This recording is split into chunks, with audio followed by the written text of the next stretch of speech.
Yeah, hello guys. Good evening, guys. Good evening, guys. And I hope everybody is fine. I hope everybody is doing fine. I've been having some issues. I've not been able to stream, but we're here today. Well, if you're new to the channel, please welcome to the Football Fans Zone. Every fan club is welcome to the club, to the football channel. We don't do content for a special club. This fan base is for everybody. Everybody is welcome. Feel free to get in touch and have your say on whatever you want to talk about. Feel free to talk about it. It's allowed.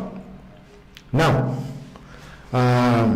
there's a rumor I saw about David De Gea being linked to Newcastle, because we also what's his name?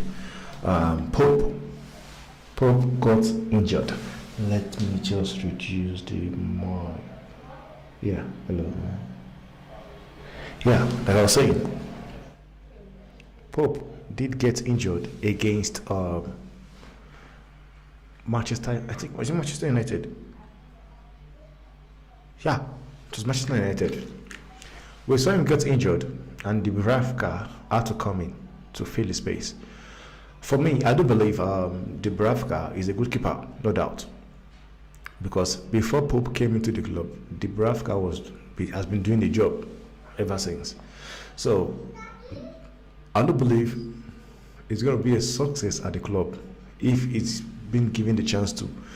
But the honest truth is this: I will be really happy if David De Gea can actually get to play for Newcastle United at the second half of the season. I would really love it, and I will appreciate it so well, because we all see what Ten Hag did to David De Gea. Not just Ten Hag, you can say the club entirely.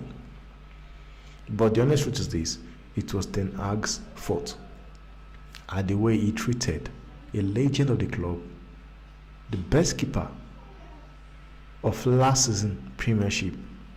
He was the best keeper because he won the Golden Glove, so obviously he's the best keeper. We all saw what Eric Ten Hag did with David De Gea.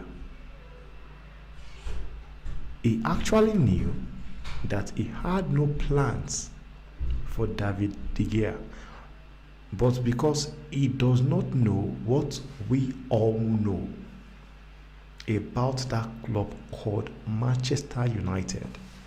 Honestly, it is sad that right now his job is not safe.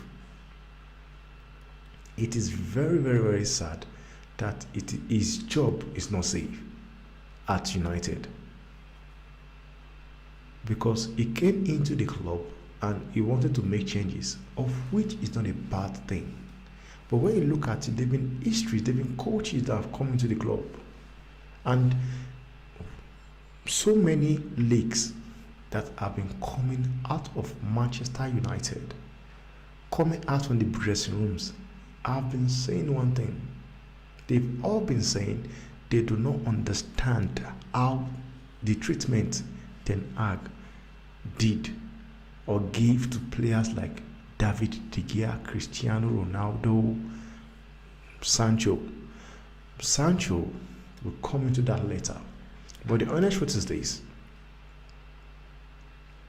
Ten Hag was a coach I really wanted to come to Manchester United, because I did believe that if there was a manager that could transform this team, was Ten Hag. It was Ten Hag. I really believed he was going to do well in Manchester United. But I was one of the people that actually rooted for Ten Hag to get the United's job.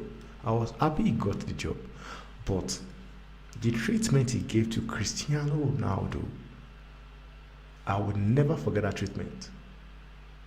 Then he made everything worse with the way he treated David De Gea. You know very well that you had no plan for David De Gea, why don't you come out, say it out plain, let him go, whereby Manchester United as a club will give him a very good farewell that he deserves. You know very well, because if there's one thing Ten Hag is consistent about, is lying. He lies. He lies. He came into the club, he said Cristiano Ronaldo was part of his plan, and you knew you never wanted him at the club. Come out and say it. Come out and say it. You don't want him, let him go. That way, Ronaldo would have never done that interview he made with Piers Morgan. He would have never have ever done that interview. But you kept saying it's in your plan, and yet you kept putting him on the bench. Ronaldo is not a player that used to the bench. The same thing applied to David De Gea. All you kept saying was you wanted him to sign a contract. You wanted him to sign a contract. You wanted him to stay, knowing very well that you had Onana in mind. And now the thing is this. I have watched Manchester United enough to know that there is no keeper that just comes into the club and just pick it up and go in. The only keeper that was able to do it was Edwin van der Sar. He came in and he clicked. David De Gea that you got rid of, you gave the treatment that I as well don't even understand, also struggled. I will call so many keepers: David De Gea, Tim Carroll, Peter Schmeichel, Kozak, lots, Lindegaard. There were lots of keepers that came in and they flopped in the beginning, and some never even made it. Then you came, you just got rid of a legend that way. It is okay that they actually pick up a fight, or the players, you can say they're not playing for the manager. You can't, it is safe to say those players are not playing for the manager. But I will really love it. I'll be happy if Newcastle United can signed David De Gea. Let me know what you guys think. Do you think that transfer will happen? If it will happen, let me know what your take on it, because I would be really glad. I'll be happy if it actually happens. Let me know what you guys think in the comment section. Okay, thanks for watching.